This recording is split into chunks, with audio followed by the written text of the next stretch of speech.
नमस्कार, आप देख रहे हैं हमारा खास शो वर्ल्ड नाउ। मैं हूं आपके साथ कंचन जसवानी। इस खास शो में हम बात करेंगे दुनिया की बड़ी खबरों की, वो बड़ी खबरें जिनका सीधा असर दुनिया के हर देश पर पड़ता है। हम आपको ले चलेंगे दुनिया के कोने कोने में और बताएंगे क्या कुछ आज आपके लिए खास है। वर्ल्ड नाउ में आज हम बात करेंगे उस युद्ध की जिसके थमने की आहट अब तेज होती जा रही है। 2 साल के बाद आखिरकार इजराइल हमास जंग थमने की कगार पर आ गया है। ट्रंप के पीस प्लान और अल्टीमेटम के आगे हमास ने घुटने टेक दिए हैं।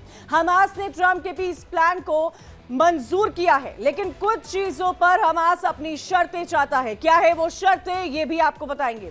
इसी के साथ आपको बताएंगे कि आखिरकार हमास पीस प्लान के लिए कैसे माना है, क्या स्ट्रैटेजी रही थी यूएस की, हमास को किन चीजों का डर है, और साथ ही आपको बताएंगे गाजा के लिए यह फैसला कितना भविष्य के लिए बेहतर होगा। इन 2 सालों में गाजा की तस्वीर कैसे बदली है, इसके बारे में भी चर्चा करेंगे। वो गाजा जो एक वक्त बेहद खूबसूरत हुआ करता था, आज वहां सिर्फ और सिर्फ मलबा है।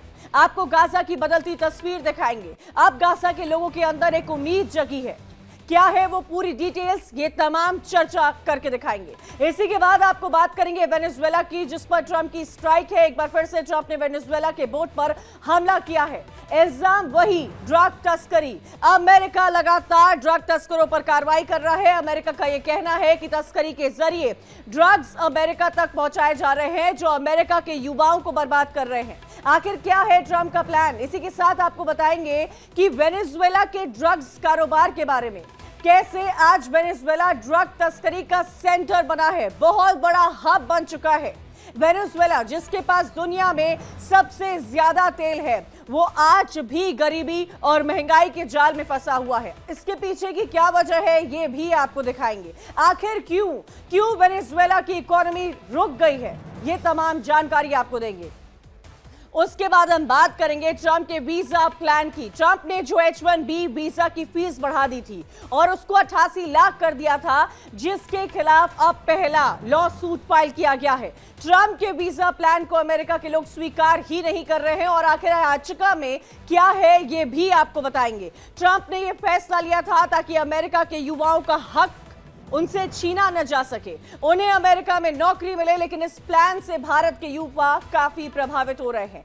क्या अदालत अब इस पर कोई ठोस कार्रवाई करेगी, यह भी जानकारी आपको देंगे। और उसके बाद बात करेंगे मेडागास्कर की, जहां पर आवाज उठी है जेन जी की। एक बार फिर से जेन जी के विरोध की ज्वाला यहां भड़क रही है। नेपाल का हाल आपने देखा था, वही जेन जी की पावर थी, और अब मेडागास्कर में भी यही गुस्सा साफ तौर पर झलक रहा है। आखिर क्या है जेन जी की मांगे, क्यों वाटर शॉर्टेज को लेकर इतना बड़ा विरोध हो रहा है, ये तमाम चीजें आपको दिखाएंगे मेरे साथ अगले 1 घंटे वर्ल्ड नाउ में। सबसे पहली खबर का रुख करते हैं, जिसमें हम बात करेंगे आज दुनिया की सबसे बड़ी इंटरनेशनल खबर की। मिडिल ईस्ट में अब शांति की उम्मीद जग गई है। इजराइल और हमास के बीच में जो जंग जारी है, अब वो अपने अंतिम पड़ाव पर है। अमेरिका के राष्ट्रपति डोनाल्ड ट्रंप के गाजा पीस प्लान पर हमास राजी हो गया है। ट्रंप की चेतावनी के बाद हमास उनकी लगभग सभी बड़ी शर्तों को मानने के लिए तैयार है। हमास के पास ट्रंप ने गाजा पीस प्लान पर अपना स्टेटमेंट भी जारी किया है। इसमें हमास ने यह साफ कहा है कि वो इजरायली हॉस्टेजेस की रिहाई करेगा और जिस सत्ता पर वो गाजा में काबिज है, उसको छोड़ने के लिए तैयार हो गया है। हमास का ये बयान सुनते ही डोनाल्ड ट्रंप ने इजराइल को बमबारी रोकने का आदेश दे दिया है। मगर अब भी गाजा पीस प्लान में कई पेच फंसे हुए हैं। हमास ने जो बयान दिया है उसमें यह कहा गया है कि अमेरिका के गाजा पीस प्लान की कुछ ऐसी शर्तें हैं जिस पर Hamas United States of America से बातचीत करना चाहता है। हमास ने गाजा की प्रशासनिक जिम्मेदारी को एक टेक्नोक्रेट फिलिस्तीनी निकाय को सौंपने पर सहमति जताई है, जो अब अरब और इस्लामी समर्थन से चलेगा। हालांकि अभी भी हमास ने अपने बयान में यह नहीं कहा है कि हमास जो है वो हथियार छोड़ देगा, जबकि ट्रंप के पीस प्लान में यही सबसे इंपॉर्टेंट और मेन पॉइंट था कि हमास और उसके लोग हथियार छोड़ देंगे। हमास के बयान से यह तो साफ है कि ट्रंप का 20 पॉइंट्स वाला गाजा प्लान पूरी तरह से कहीं ना कहीं परफेक्ट नहीं नजर आ रहा है। हमास ने यह भी कहा है कि गाजा के भविष्य और फिलिस्तीनी अधिकारियों से जुड़े मुद्दे पर आगे बातचीत जरूरी होगी। अगर इस पर कोई बातचीत होती है तो हमास इसे पूरी जिम्मेदारी के साथ शामिल करेगा।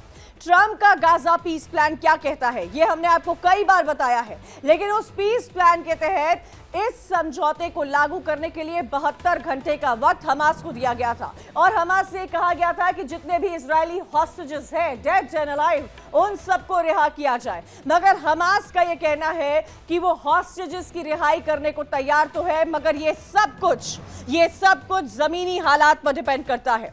हमास का यह भी मानना है कि डेड हॉस्टेजेस के बॉडीज को खोजने और उसे सौंपने में वक्त लगेगा। ऐसे में 72 घंटे की शर्त पूरी करना संभव ही नहीं है। दरअसल डोनाल्ड ट्रंप ने हमास को संडे शाम 6 बजे तक अपने प्लान को एक्सेप्ट करने का अल्टीमेटम दिया था। अगर हमास सहमत नहीं होता है तो अमेरिका हमास के खिलाफ बड़ी कार्रवाई करेगा। इसका खुले तौर पर डोनाल्ड ट्रंप ने कई प्लेटफॉर्म्स पर बोला था और यही वजह है कि ट्रंप ने हमास को फाइनल वार्निंग दी थी, जिसके बाद हमास जो है वो तैयार हो चुका है। इसके बाद जहन में एक ही सवाल आता है कि क्या इजराइल हमास के बीच का संघर्ष अब खत्म हो जाएगा। ये सवाल दुनिया भर में हर जगह इसी मुद्दे पर चर्चा हो रही है। दुनिया भर के देशों की निगाहें इस बात पर टिकी हुई है कि पिछले 2 साल से जो जंग जारी है, क्या अब वो खत्म होगी, क्योंकि इजराइल के पीएम नेतन्याहू तो ट्रंप के पीस प्लान पर तुरंत राजी हो गए थे और न ही उन्होंने प्लान में कोई बदलाव की बात कही थी। लेकिन हमास पीस प्लान पर सहमत है, लेकिन कुछ शर्तों पर हमास जो है वो यूनाइटेड स्टेट्स ऑफ अमेरिका से बात करना चाहता है। 72 घंटे में हॉस्टेजेस की रिहाई को हमास मुश्किल बता रहा है। नहीं, हमास ने हथियार छोड़ने की बात कही है। ऐसे में सवाल ये खड़ा होता है कि क्या ये जंग खत्म हो जाएगी। ये एक बहुत बड़ा सवाल है जो इस वक्त दुनिया के सामने खड़ा है। प्रेसिडेंट डोनाल्ड ट्रंप ने हमास की प्रतिक्रिया का स्वागत किया है, इजराइल पर दबाव डाला है कि वो युद्ध विराम को स्वीकार करे।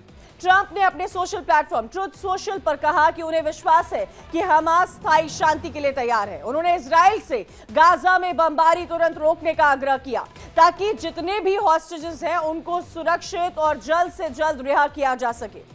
वहीं दुनिया के कई देशों के नेताओं ने इस फैसले को लेकर अपने अपने रिएक्शंस दिए हैं। इसे दुनिया के लिए एक अच्छा फैसला बताया गया है। भारत के पीएम नरेंद्र मोदी ने भी अमेरिका के राष्ट्रपति ट्रंप के नेतृत्व का स्वागत किया है और उन्होंने कहा है कि गाजा में शांति की कोशिशों में निर्णायक प्रगति दिखाई दे रही है। बंधकों की रिहाई के संकेत एक अहम कदम के रूप में देखे जा सकते हैं। भारत सभी प्रयासों का लगातार समर्थन करता रहेगा जो एक स्थायी और न्याय संगत शांति की दिशा में काम कर रहे हैं। इसके बाद फ्रांसीसी राष्ट्रपति इमैनुअल मैक्रों ने भी हमास की घोषणा पर तुरंत प्रतिक्रिया दी है। उन्होंने कहा है कि अब हमारे पास शांति की दिशा में निर्णायक प्रगति करने का अवसर है। उन्होंने ट्रंप के प्रयासों के लिए धन्यवाद भी दिया है। इसी के साथ साथ यूएन के सचिव एंटोनियो गुटेरेस ने कतर और मिस्र को इस युद्ध विराम में मध्यस्थता के लिए शुक्रिया कहा है। यूके के प्रधानमंत्री कीर स्टारमर ने इसे महत्वपूर्ण कदम कहा है और ये कहा है कि हमास का अमेरिका का शांति प्रस्ताव को स्वीकार करना एक बहुत महत्वपूर्ण प्रगति है। हमास ने पूरी तरह से डील नहीं मानी है, लेकिन सबसे पहले आप ये समझिए कि डील के कौन से पॉइंट्स हैं जिस पर हमास को एतराज है। इस वक्त पीस प्लान पर हमास का क्या क्या एतराज है, अब आपको ये बताते हैं। पूरी तरह से हथियार डालना इस वक्त तक हमास को स्वीकार नहीं है। हथियार उनके लिए रणनीतिक शक्ति का हिस्सा है और 72 घंटे में हॉस्टेजेस की रिहाई पर हमास ने आपत्ति जताई है। बोर्ड ऑफ पीस का प्रस्ताव भी हमास ने स्वीकार नहीं किया है। बोर्ड में गैर फिलिस्तीनी हस्तियों पर हमास ने एतराज जताया है। गाजा के फैसले फिलिस्तीनियों के हाथ में रहे, यह हमास का कहना है। विदेशी सैन्य नियंत्रण पर भी हमास को आपत्ति है और गाजा के अधिकारों, शासन, इन तमाम चीजों पर राष्ट्रीय सहमति होनी चाहिए। हमास जो एक फिलिस्तीनी इस्लामिक कट्टरपंथी संगठन है, 2007 में गाजा पट्टी पर राज कर रहा है, 2007 से कर रहा है। हमास की स्थापना की बात की जाए तो 1987 में एक फिलिस्तीनी धर्मगुरु और एक्टिविस्ट शेख अहमद यासिन ने इसकी की थी स्थापना। पॉलिटिकल और गवर्नेंस दोनों में, खासकर गाजा पट्टी में इसका एक सैन्य संगठन भी है जिसको हेजो इजराइल के खिलाफ से जाना जाता है और लड़ता है।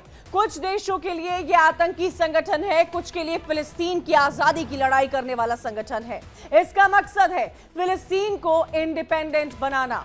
7 अक्टूबर 2023 को इजराइल पर हमले से पहले हमास के पास 30,000 लड़ाके थे। इजराइल ने अगस्त में कहा है कि इसकी सेना ने करीब 17,000 हमास लड़ाकों को ही खत्म कर दिया है। अब आपको यह भी बताते हैं कि हमास इस डील पर राजी कैसे हुआ है, क्योंकि दुनिया भर के बीच में यही सबसे बड़ा सवाल है जो इस वक्त खड़ा होता नजर आ रहा है कि जो plan United States of America के प्रेसिडेंट डोनाल्ड ट्रंप ने गाजा पीस को लेकर तैयार किया, जिसको बेंजामिन नेतन्याहू ने स्वीकार किया, उसको हमास ने कैसे एक्सेप्ट कर लिया है, जबकि हमास फिलिस्तीन को आजाद करवाना चाहता है। 2 साल से इजराइल को कड़ी टक्कर दे रहा है। फिर हमास के डील मंजूर करने के पीछे आखिर क्या वजह है, अब आप ये समझिएगा। हमास ने डील क्यों एक्सेप्ट की है? ट्रंप की लास्ट वार्निंग थी और इसीलिए इस डील को एक्सेप्ट किया गया है। क्या रीजंस है जो दुनिया भर में चर्चा हो रही है, इस बारे में आपको बताएंगे कि आखिर क्या रीजन रहे जो 2 साल से युद्ध हमास की तरफ से चल रहा था, इजराइल की तरफ से चल रहा था, उस पर हमास राजी हो गया है। ट्रंप ने हमास को डेडलाइन दी थी संडे तक की, यानी कि कल संडे है, कल तक की डेडलाइन दी गई है। डील नहीं मानने पर सैन्य कार्रवाई करने की धमकी यूनाइटेड स्टेट्स ऑफ अमेरिका की तरफ से उस पीस प्लान में की गई थी। गाजा में लगातार हमले और तबाही हो रही थी और इसको भी जब हमास ने ये एक्सेप्ट किया है तो तुरंत डोनाल्ड ट्रंप ने इजराइल को बोला है कि बमबारी को रोका जाए। डील मानने से नागरिकों की जान और शहर की सिक्योरिटी जो है वो आगे बढ़ेगी। गाजा को एक भविष्य मिलेगा, एक खूबसूरत भविष्य मिलेगा जिसकी कल्पना शायद गाजा के लोग अब नहीं कर रहे थे। गाजा में एक उम्मीद जगी है। हमास को बंधकों की सुरक्षा और रिहाई का मौका मिला है। जो हॉस्टेजेस हमास के पास है इजरायली, उनको हमास को छोड़ना है। ये पीस डील में इसका जिक्र, ये कंडीशन रखी गई है। साथ ही साथ इजराइल की सेना और हमलों का भी दबाव लगातार हमास के पास था। लगातार इजराइल की सेना हमास और उसके बंकर्स पर अटैक कर रही थी और इसी अटैक के चलते कहीं ना कहीं आज की तारीख में हमास बहुत कमजोर हो चुका है। इजराइल की सेना और हम लोग का दबाव था, पूरी लड़ाई जारी है और उस लड़ाई को जारी रखना मुश्किल था। मिस्र, कतर और बाकी देशों ने युद्ध विराम के लिए कहा था।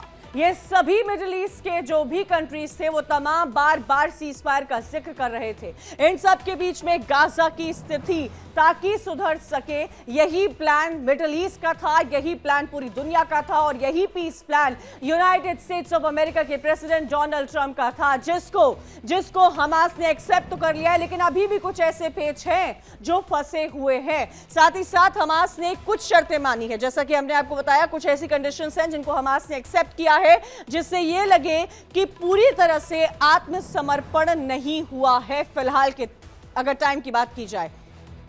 और हमास ने ऐसा भी दिखाया है कि ये दुनिया को नहीं दिखना चाहिए कि हमास ने युद्ध में हारा है। ऐसी हमास की छवि जो है वो मेंटेन रहे। आप सोचिए, बंधकों की अगर बात की जाए तो हमास ने 7 अक्टूबर 2023 को लगभग 251 लोगों को बंधक बनाया था, हॉस्टेज बनाया था।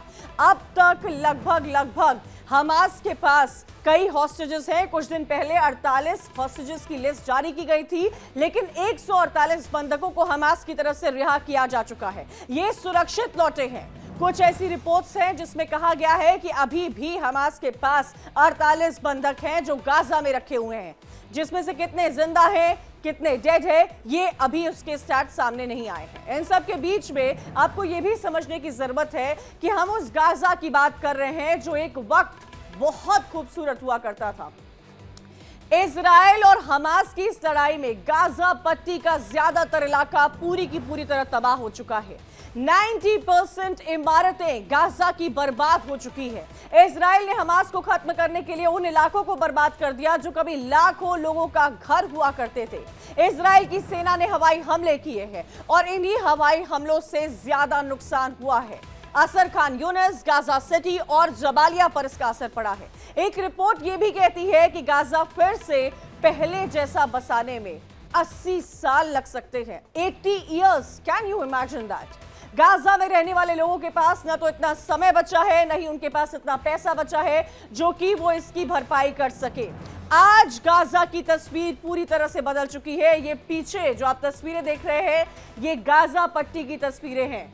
जब हम पहले देखते थे वहां खूबसूरती नजर आती थी, लेकिन आज यहां सिर्फ और सिर्फ मलबा है। ये इमेजेस साफ तौर पर दर्शा रही हैं कि गाजा का क्या हाल है।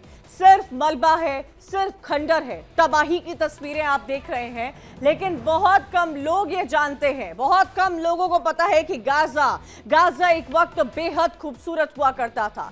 इस समय में गाजा समुद्र किनारे बसा एक वक्त था जब वो बेहद खूबसूरत शहर था। यहाँ साफ सुथरे समुद्र तट थे, घूमने वाले टूरिस्ट थे और शानदार बाजार लगती थी। क्या मार्केट था गाजा का।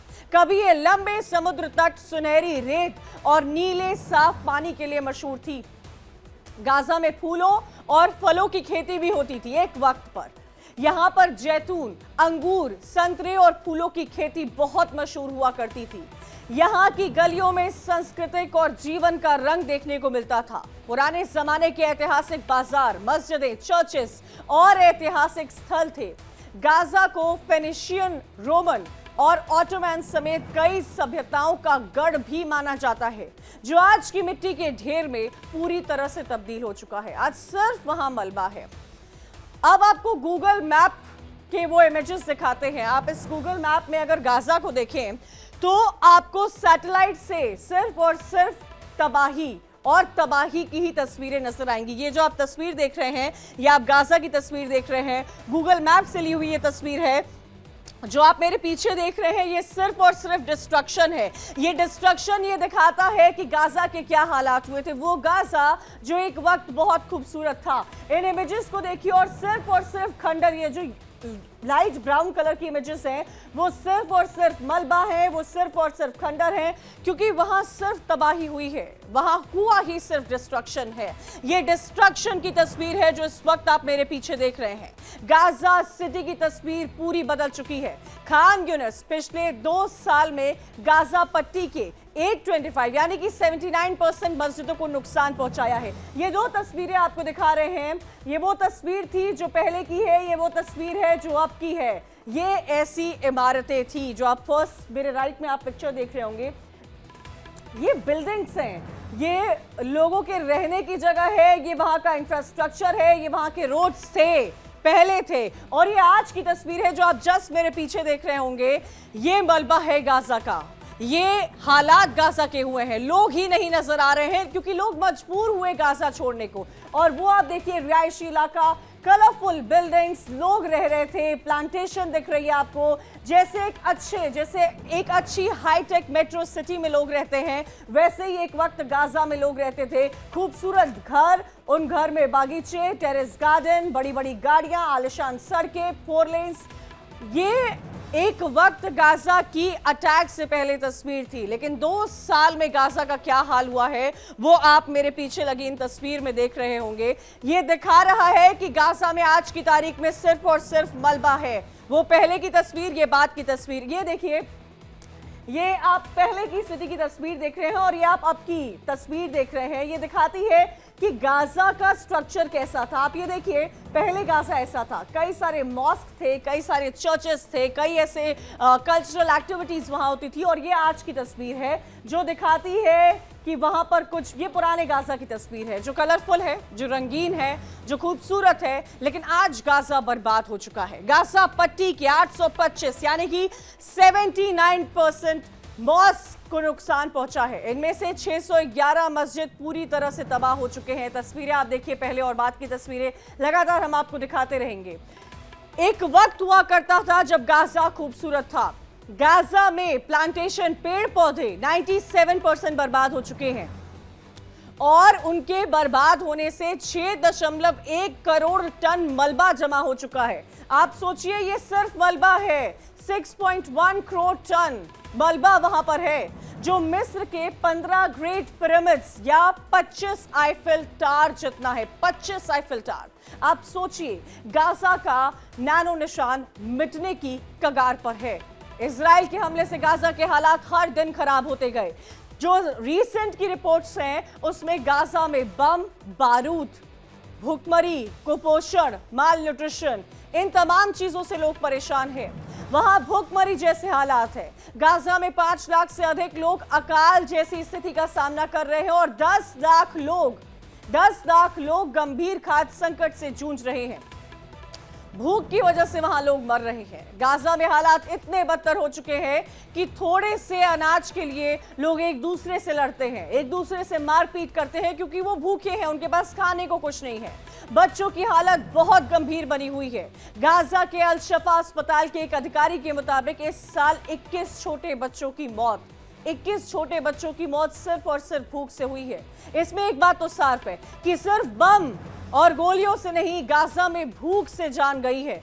अगर बात गाजा की पलायन की करें तो गाजा दुनिया के सबसे घनी आबादी वाले इलाकों में से एक माना जाता है, जहां हर वर्ग किलोमीटर में लगभग 5,900 लोग रहते हैं। लेकिन युद्ध हुआ और इसी युद्ध की वजह से गाजा में लोग पलायन करने को मजबूर हुए हैं। गाजा से पलायन कितने लोगों ने किया है, ये स्टैट्स आपको दिखाते हैं। अक्टूबर 2025 तक, अगर अभी इस मंथ तक की बात की जाए जिसमें हम स्टार्टिंग में ही हैं, इस साल के अब तक के आंकड़ों की बात की जाए तो गाजा की 90% आबादी जा चुकी है, छोड़ चुकी है गाजा। 2.4 बिलियन में से लगभग 2 मिलियन लोग गाजा छोड़कर जा चुके हैं। युद्ध और इजरायली हमलों से विस्थापित हो चुके हैं। गाजा सिटी से अकेले 8,70,000 लोग विस्थापित हुए हैं। ये गाजा के हालात है जहां 90% लोग पलायन कर चुके हैं। आप सोचिए उस गाजा के लिए पीस प्लान कितना इंपॉर्टेंट है। वहां के लोगों के लिए इस वक्त एक सेफ प्लेस कितनी ज्यादा जरूरी है।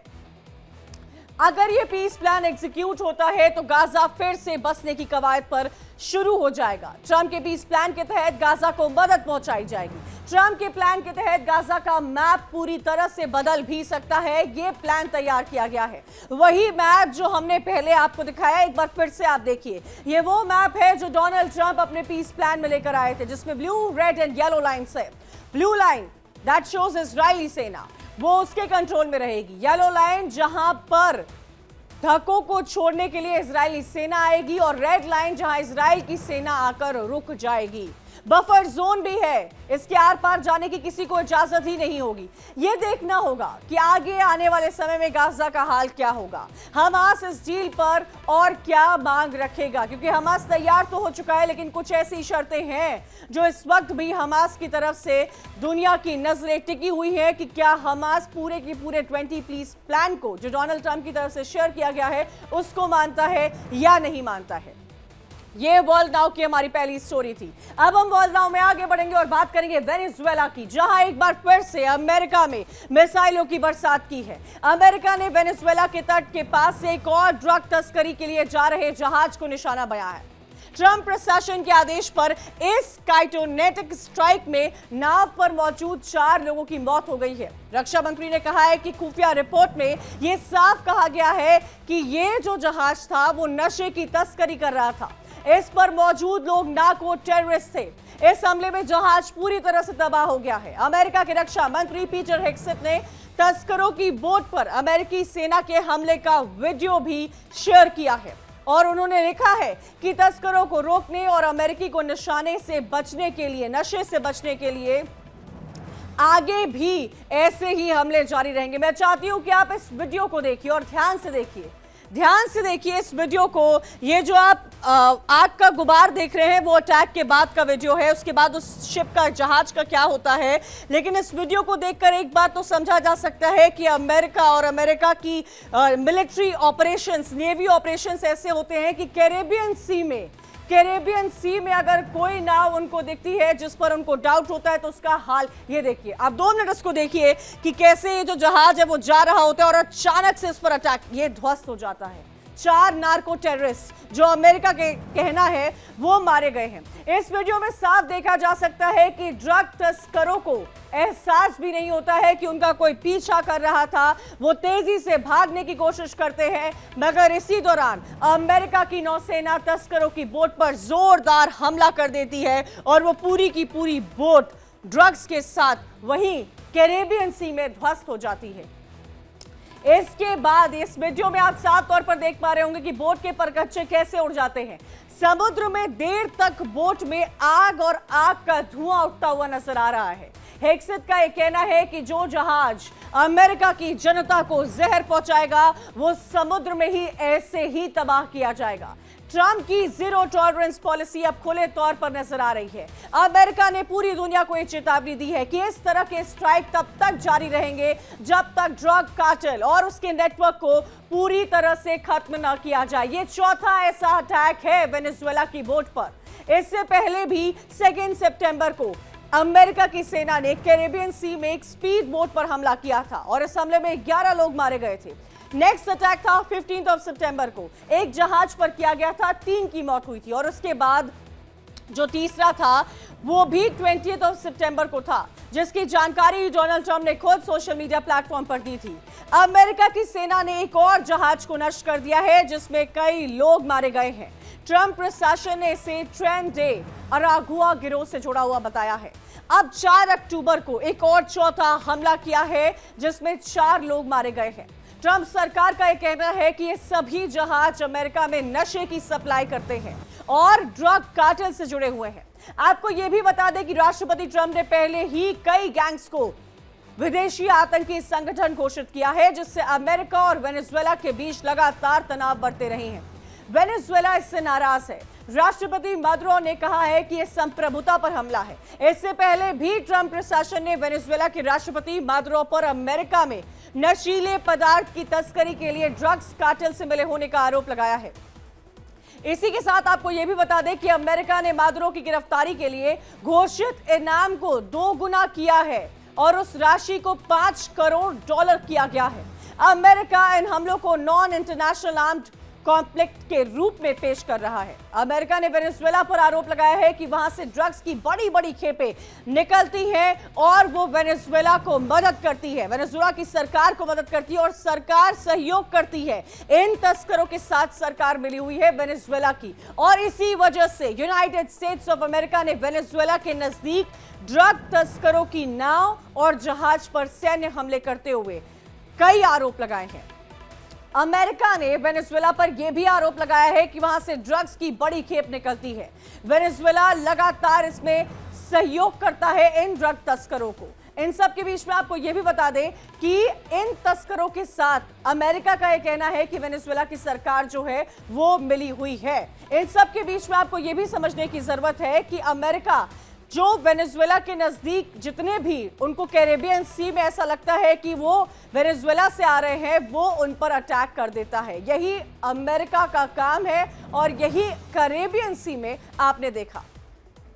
दरअसल वेनेजुएला में ड्रग तस्करी एक बहुत बड़ी समस्या है जो यूनाइटेड स्टेट्स ऑफ अमेरिका समेत कई देशों के लिए सिक्योरिटी और सोशल संकट बनी हुई है। वेनेजुएला कैरेबियन इलाके में एक मेन ट्रांजिट हब बन गया है जहां से बहुत बड़ी मात्रा में नशीली दवाएं, खासकर फेंटेनिल और बाकी नशीली पदार्थ यूनाइटेड स्टेट्स ऑफ अमेरिका और वहां से बाकी के देशों की ओर ले जाई जाती है।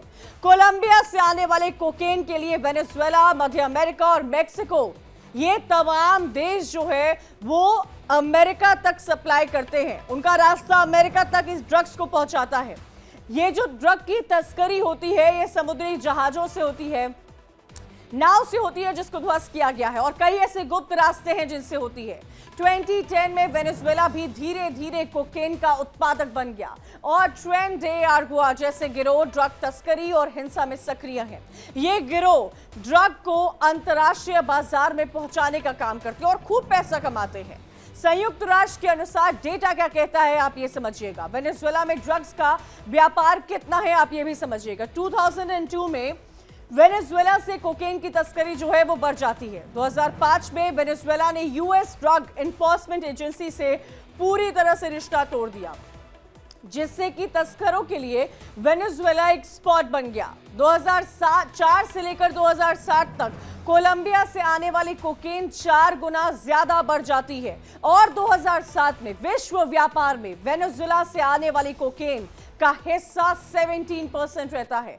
2010 में आने वाली कोकेन लगभग 25% हो जाती है, जो कि 2015 में बढ़कर 33% हो जाती है।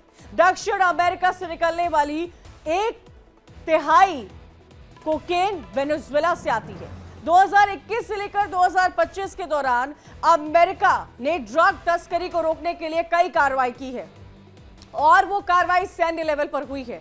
वो कार्रवाई और तेज होती जा रही है। वेनेजुएला से तस्करी की मात्रा पर अस्थायी प्रभाव पड़ा है। अमेरिका की नौसेना वेनेजुएला की ओर इस वक्त बढ़ चुकी है। हालांकि ट्रंप का ये एक्शन सिर्फ ड्रग्स पर है या ट्रंप की नजर वेनेजुएला के तेल पर है, ये बड़ा सवाल है, क्योंकि ट्रंप ने वेनेजुएला से तेल और गैस खरीदने वाले देशों पर 25% एक्स्ट्रा टैरिफ का ऐलान किया है। ट्रंप के मुताबिक इसका मकसद वेनेजुएला को सजा देना है। लेकिन बड़ा सवाल यह है कि क्या यूनाइटेड स्टेट्स ऑफ अमेरिका की चिंता सिर्फ ड्रग्स तक ही सीमित है? अगर बात की जाए वेनेजुएला के तेल की, तो वेनेजुएला का तेल ही वेनेजुएला की असली ताकत है। इस देश के पास दुनिया का सबसे बड़ा ऑयल रिजर्व है। तेल के निर्यात से होने वाली कमाई उसकी अर्थव्यवस्था को बेहद रफ्तार देती है। एक समय पर देश को होने वाली कमाई में तेल की हिस्सेदारी जो है वो 90% तक थी। हालांकि ये एनर्जी सेक्टर और कोल सेक्टर पर भी टिका हुआ है, जो वेनेजुएला की सरकार की कमाई का जरिया बना हुआ है। लेकिन ऑयल से होने वाली कमाई के सामने इनका बहुत महत्व नहीं होता है। ये ऑयल का भंडार है, ये वेनेजुएला की असली ताकत है, वेनेजुएला का असली खजाना है जो तेल है। अब आप देखिएगा कि कितने बैरल तेल, आप ये स्टैट्स देखिए, 3,03,008 मिलियन बैरल तेल वेनेजुएला के पास है। यही वेनेजुएला की असली ताकत है, यही वेनेजुएला का असली खजाना है। सऊदी अरब से भी ज्यादा तेल का भंडार वेनेजुएला के पास है और इसी के दम पर वेनेजुएला तेल के किंगडम में अपनी बादशाहत करता है। ज्यादातर तेल ओरिका बेसिन तटीय इलाकों में वेनेजुएला के बसा हुआ है और कई ऑयल रिजर्व्स इनके पास हैं, जहां पर हेवी क्रूड ऑयल, यहां पर बहुत बड़े तादाद में क्रूड ऑयल जो है वो होता है। और आपको ये बता दें कि अर्थव्यवस्था 90% एक्सपोर्ट पर डिपेंडेंट है। वेनेजुएला की इकोनॉमी वेनेजुएला से 90% ऑयल एक्सपोर्ट पर टिकी हुई है। यही वेनेजुएला की अर्थव्यवस्था है। इन सब के बीच आपको यह भी बता दें कि चाइना जो है वो वेनेजुएला से सबसे ज्यादा मात्रा में तेल खरीदता है, सबसे बड़ा ग्राहक है। तेल के बदले चाइना जो है लोन और वेनेजुएला में इन्वेस्टमेंट करता है। ये सिस्टम चाइना और वेनेजुएला का बना हुआ है। चाइना की अगर बात की जाए, वेनेजुएला और चाइना की बात की जाए, तो $10 अरब से अधिक का वेनेजुएला जो है वो कर्जदार है। इतना पैसा $10 अरब वेनेजुएला ने चाइना से लिया है, कर्ज लिया है, डेट लिया है।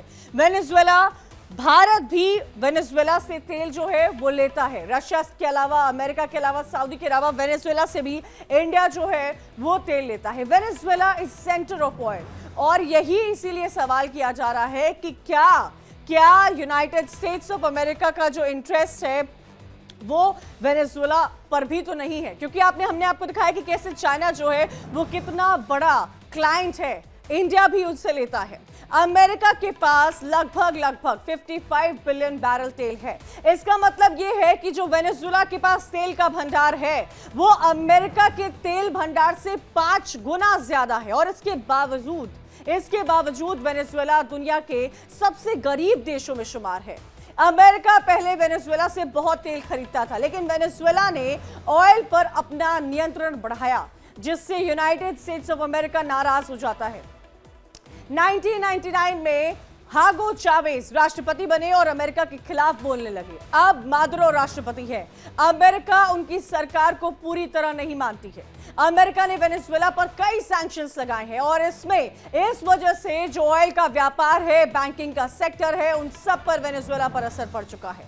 अब जब दुनिया का सबसे ज्यादा तेल है और फिर भी ये देश गरीब है, तो ऐसा क्यों है ये भी समझिए।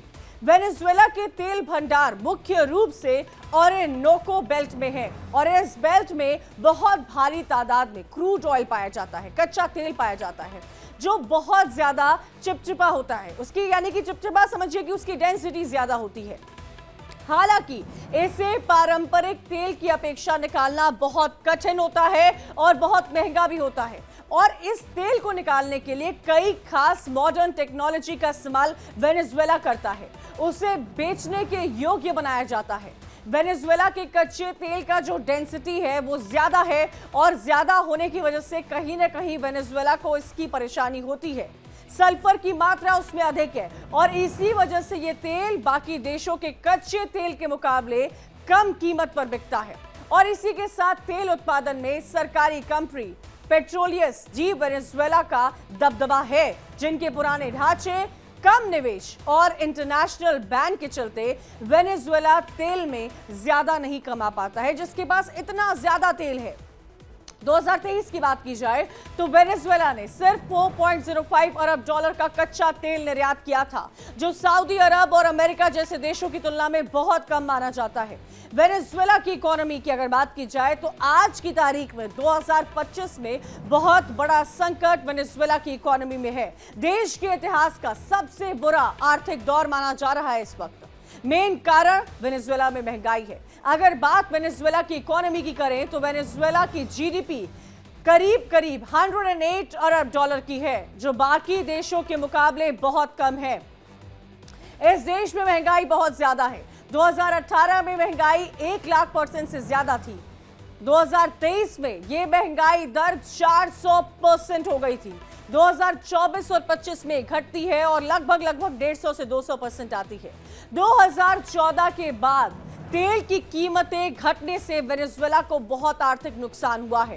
तेल के अलावा किसी उद्योग पर ध्यान वेनेजुएला ने कभी दिया ही नहीं। उत्पादन कम हुआ क्योंकि रिफाइनरी पुरानी है, जिससे कि इन्वेस्टमेंट उसमें अब नहीं आती है। वेनेजुएला के पास दुनिया का सबसे बड़ा तेल भंडार है। दुनिया के कुल क्रूड रिजर्व का 18.2% इसी देश वेनेजुएला की कोख में दबा हुआ है। यहां पेट्रोल पानी से भी सस्ता है, लेकिन ये दो सिक्के हैं। एक सिक्के के दो पहलू हैं। दूसरा पहलू यह भी है कि इस देश में खाद्य पदार्थों की कीमत दुनिया में सबसे ज्यादा है। हालात ये है कि देश के लाखों लोगों को 2 वक्त की रोटी वेनेजुएला में नसीब नहीं होती है। बेहतर जिंदगी की तलाश में लाखों लोग वेनेजुएला से पलायन कर रहे हैं। देश में खाने पीने की चीजें बहुत महंगी हो गई है। अमीर लोगों के लिए भी कई परेशानियों का सामना लोगों को यहां करना पड़ रहा है। ये वेनेजुएला के हालात हैं। जो वेनेजुएला की नीतियां हैं, जो पॉलिसीज हैं, वेनेजुएला का यूनाइटेड स्टेट्स ऑफ अमेरिका के साथ लगातार टकराव रहा और एक बहुत बड़ा रीजन वेनेजुएला की इकोनॉमी को खराब करने में अमेरिका भी रहा। हागू चावेज के बाद राष्ट्रपति निकोलस मादुरो ने डेट के भुगतान के लिए बेतहाशा पैसे छापे।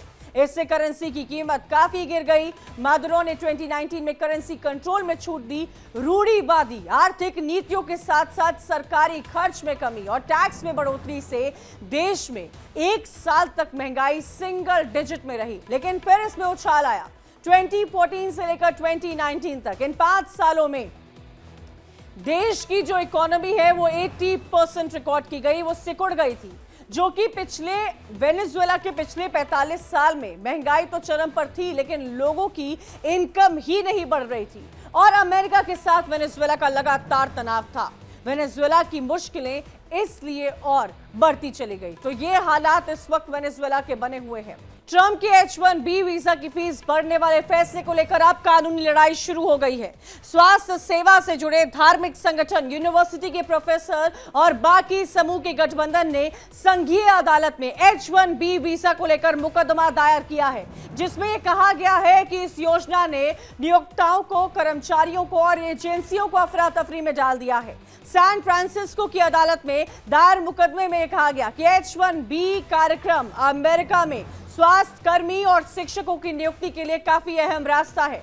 यह अमेरिका में इनोवेशन और आर्थिक विकास को बढ़ाता है, कई नौकरियों पर कर्मचारियों को रखने में मदद करता है, डेमोक्रेसी को फॉरवर्ड करता है। और साथ ही साथ जस्टिस एक्शन सेंटर ने इस पर कहा कि अगर वीजा में राहत नहीं मिलती है तो हॉस्पिटल से डॉक्टर चले जाएंगे, क्लास अपनी टीचर्स को खो देंगे, पूरे देश के उद्योग अपने प्रमुख इन्वेस्टर्स को खो देंगे। और इतना बड़ा जोखिम आखिर लिया क्यों जा रहा है? उन्होंने अदालत से मांग की है कि इस आदेश को तुरंत रोका जाए, कर्मचारियों के लिए हालात को फिर से सामान्य बनाया जाए।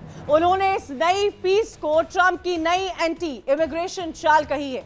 अदालत ने अभी कोई फैसले या रोक तो नहीं लगाई है। दरअसल आपको बता दें कि यूनाइटेड स्टेट्स ऑफ अमेरिका के राष्ट्रपति डोनाल्ड ट्रंप ने H-1B वीजा में हाल ही में बड़े बदलाव किए हैं, जिसमें ट्रंप प्रशासन ने H-1B वीजा की फीस को बढ़ा दिया है और इसको 88 लाख रुपए कर दिया है। लेकिन अमेरिका में H-1B वीजा को लेकर एक बड़ा विवाद खड़ा हो गया है।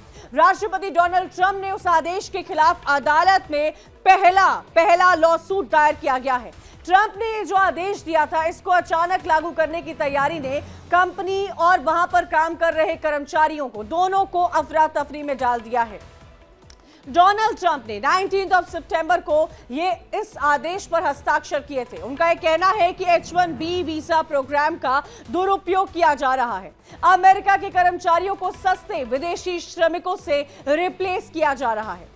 H-1B वीजा प्रोग्राम अमेरिकी कांग्रेस ने हाई स्किल वाले लोगों को अट्रैक्ट करने के लिए बनाया था। इस याचिका में यह भी बताया गया है कि करीब 1/3 H-1B वीजा नर्सेस, टीचर्स, चिकित्सक, शोधकर्ता और धार्मिक कार्यकर्ताओं को मिलते हैं। इतिहास में यह वीजा हमेशा लॉटरी सिस्टम से दिया गया है, लेकिन इस साल अमेज़न को सबसे ज्यादा 10,000 से अधिक वीजा मिले हैं। इसके बाद टाटा कंसल्टेंसी, माइक्रोसॉफ्ट, एप्पल और गूगल जैसी इंपॉर्टेंट कंपनियों को मिला है। लेकिन सबसे ज्यादा H-1B वीजा कैलिफोर्निया में, जो लोग काम करते हैं कैलिफोर्निया में, उनको मिले हैं। अब आपको यह भी बताते हैं कि इस याचिका दायर करने वाले की क्या-क्या मांगे हैं, क्योंकि H-1B वीजा से लोग परेशान हैं। राष्ट्रपति के पास इतनी बड़ी फीस लगाने का कोई अधिकार नहीं है। उस याचिका में यह तर्क दिया गया है कि 88 लाख रुपीस की जो फीस लगाए हैं, इनके पास वो फीस लगाने का कोई राइट ही नहीं है। साथ ही साथ कांग्रेस ही टैक्स या फीस तय कर सकती है। डोनाल्ड ट्रंप जो फीस लगाए हैं वो गलत है, लेकिन अब देखना होगा अदालत इस पर क्या फैसला लेती है। और आपको ये बता दें कि नई फीस स्किल्ड फॉरेन कर्मचारियों को लाने में बाधा बनेगी, क्योंकि अमेरिका में दुनिया भर के स्किल्ड लोग काम करते हैं। अपने देश को छोड़कर वो अमेरिका जाते हैं, वो पैसे कमाते हैं, कंपनीज उनको वीजा देती है। लेकिन ऐसा करने से skilled labour United States of America में कम होगा। साथ ही साथ health, education, technology, in department में अच्छे कर्मचारियों की कमी होगी, क्योंकि ये फीस बहुत ज्यादा है, 88 लाख रुपीस, जिसका पैसा कंपनी को लेना पड़ेगा, कंपनी को इन पैसे का भुगतान करना पड़ेगा। और इसीलिए अपने आप कंपनीज कम लोगों को अमेरिका भेजेंगी, और जब कम लोगों को अमेरिका भेजेंगी तो इन सेक्टर्स में अच्छे प्रोफेशनल्स नहीं आ पाएंगे। नई फीस लागू करने से पहले सही प्रक्रिया अपनाई नहीं गई है। उनका यह कहना है कि जो प्रक्रिया होती है वो प्रक्रिया यहां पर अपनाई नहीं गई है, और अब ये मामला कोर्ट में गया है। देखना होगा कि वहां की कोर्ट इस पर क्या फैसला सुनाती है। क्या जो फैसला डोनाल्ड ट्रंप की तरफ से लिया गया है उस पर कोई रोक होगी, या कोई अमेंडमेंट्स आने वाले वक्त में देखने को मिलेंगे। तो ये तमाम चीजें हैं जो आपने देखी। अब आपको बताते हैं कि H-1B वीजा अमेरिका का एक वर्क वीजा है। इससे जो फॉरेन के स्किल्ड वर्कर्स हैं उनको अमेरिका में काम करने के लिए न्योता दिया जाता है। जिस स्किल लेबर्स की बात की जाए तो उसमें इंजीनियर्स हो गए, डॉक्टर्स हो गए, साइंटिस्ट, टीचर्स, IT सेक्टर और टेक्नोलॉजी, जिनके पास योग्यता होती है, खास योग्यता होती है और डिग्री होती है, वो H-1B वीजा के लिए आवेदन कर सकते हैं। पहले तो ये 3 साल के लिए होता है, लेकिन अगर जरूरत पड़ती है तो एक बार फिर उसको बढ़ाया जाता है, यानी कि कुल 6 साल तक अमेरिका की कंपनी को अपने नौकरी का ऑफर दिया जाता है। ये कंपनी H-1B वीजा के लिए आवेदन करती है। अगर ये वीजा पास हो जाता है तो आपको अमेरिका में कानूनी तरीके से काम करने का अधिकार मिलता है। भारतीय सबसे ज्यादा H-1B वीजा के लिए अप्लाई करते हैं। अब अगर अदालत में इस फैसले को चुनौती दी गई है, अगर अदालत इस पर रोक लगाता है, तो सारी की सारी प्रक्रिया पहले जैसी सामान्य हो जाएंगी, जो अपने आप में ऐतिहासिक होंगी। अब आपको बताते हैं कि वर्ल्ड नाउ में उस खबर की बात करेंगे जिस पर सबकी नजरें टिकी हुई हैं। जेन ज़ी के विरोध में मेडागास्कर जल रहा है। दुनिया के कई हिस्सों में अचानक युवा, खासकर जेन ज़ी का आंदोलन शुरू हो गया है। अपने अधिकारों, सरकारों की उदासीनता और देश की बदहाली के लिए आवाज उठा रहे हैं। नेपाल के बाद अब मेडागास्कर के जेन ज़ी प्रदर्शन पर उतरे हैं और क्रांति देखने को मिल रही है। अफ्रीकी देश के युवाओं में सरकार के खिलाफ गुस्सा है, जो सरकार की नीतियां हैं उसके खिलाफ उबाल है। यानी कि बिजली और पानी के मुद्दे को लेकर जेन ज़ी सड़कों पर उतर आए हैं। उन्होंने देश की सरकार को हिलाकर रख दिया है। ये मेडागास्कर की तस्वीर देख रहे हैं, मेडागास्कर के विरोध प्रदर्शन, प्रोटेस्ट की तस्वीर देख रहे हैं, मेडागास्कर के जेन ज़ी की तस्वीर देख रहे हैं। मेडागास्कर की सड़कों पर क्या हालात है आप वो देख रहे हैं। सरकार की पॉलिसी के खिलाफ यहां हल्ला बोल है। सड़कों पर जमकर प्रदर्शन किया जा रहा है, सरकार के खिलाफ नारेबाजी की जा रही है। इस प्रदर्शन में जो आप तस्वीर देख रहे हैं, इसमें अब तक 22 लोग मारे जा चुके हैं, 100 घायल हुए हैं। लेकिन अब इस प्रदर्शन के बाद क्या अब देश में तख्ता पलट होगा? मेडागास्कर के राष्ट्रपति एंड्री ने विरोध प्रदर्शन के बाद सरकार को भंग कर दिया है। लगातार पावर और वाटर की शॉर्टेज को लेकर यह प्रदर्शन हो रहा है। मेडागास्कर में पानी की कमी है, पानी की कमी से लोग परेशान हैं, लाइट कट रही है, इलेक्ट्रिसिटी नहीं पहुंच रही है लोगों को, और इसीलिए देश में जेन जी में गुस्सा है। इस प्रदर्शन में जेन जी सड़कों पर उतर आए हैं, जिसके चलते सरकार राजधानी और बाकी के शहरों में रात को कर्फ्यू लगाना पड़ा है। और देखते ही देखते ये प्रदर्शन इतना तेज हो गया कि सरकार को युवाओं की मांगे माननी पड़ी है। हजारों की तादाद में प्रदर्शनकारी राजधानी में आए हुए हैं। अरांता, रिवो और बाकी के शहरों की सड़कों पर उतर आए हैं, जिससे सुरक्षा बलों की भीड़ पर दोबारा आंसू गैस का इस्तेमाल करना पड़ा है। पिछले 5 दिनों की बात की जाए तो प्रदर्शनकारियों ने सड़क पर टायर जलाए हैं, कई स्टेशन जला दिए गए हैं, कुछ नेताओं के घरों पर हमले किए गए हैं। सरकार के कई शहरों में रात का कर्फ्यू लगा दिया है। पुलिस ने प्रदर्शनकारियों को तितर बितर करने के लिए आंसू गैस का भी इस्तेमाल किया, रबड़ की गोलियों का इस्तेमाल किया। इससे हालात और बिगड़ गए हैं। विरोध प्रदर्शन हिंसक हो गया है।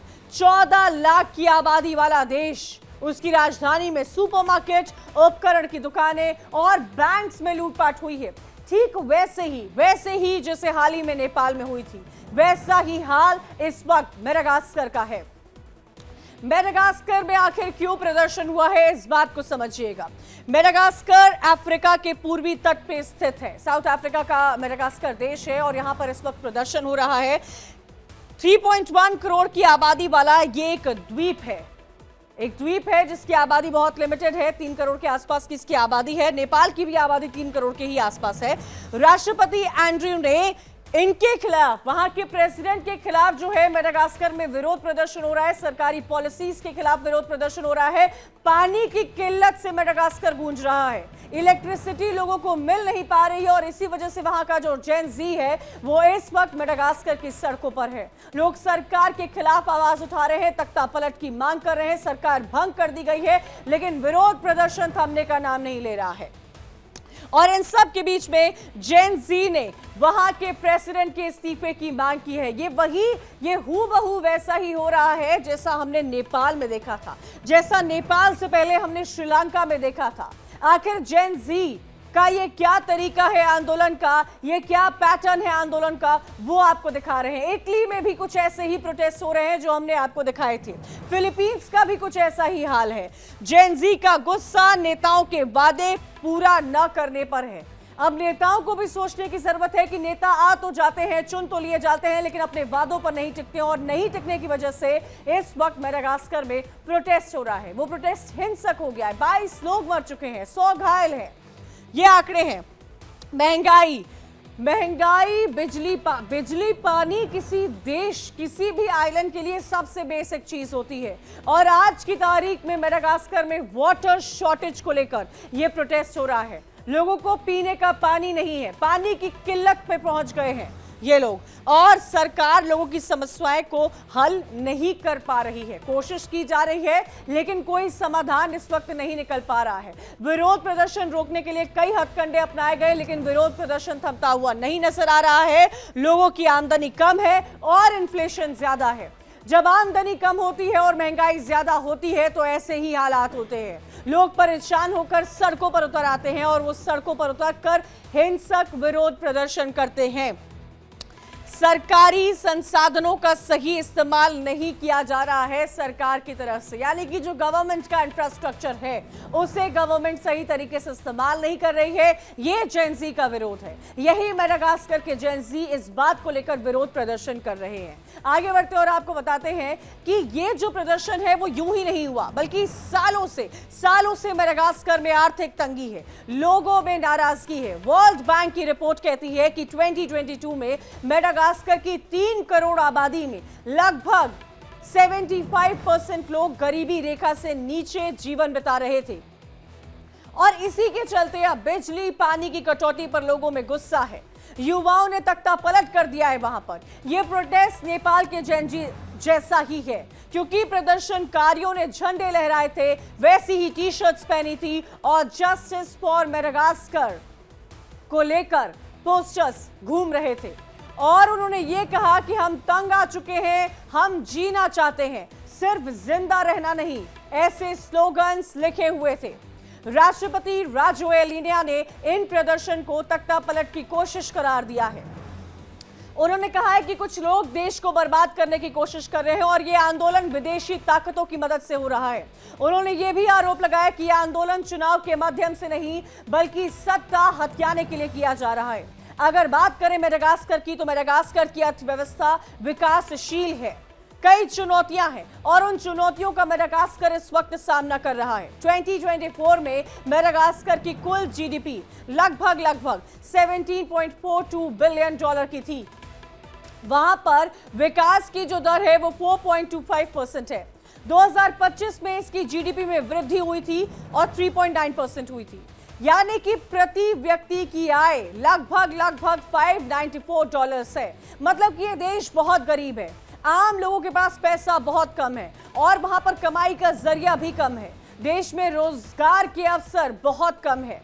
मेडागास्कर की इकोनॉमी ज्यादातर एग्रो बेस्ड है, एग्रीकल्चर पर डिपेंड करती है, लेकिन उसका सही इस्तेमाल वहां नहीं किया जा पा रहा है। इन्वेस्टमेंट नहीं है, मॉडर्नाइजेशन नहीं है, टेक्नोलॉजी नहीं है, उत्पादन कम है और इसी के साथ वैश्विक बाजार यानी कि वर्ल्ड मार्केट में कीमतें गिरती जा रही है, जिसका असर वहां पर रहने वाले लोगों की आमदनी पर पड़ता है। सड़क, बिजली, पानी, स्वास्थ्य की सेवा, ये सब कमजोर है।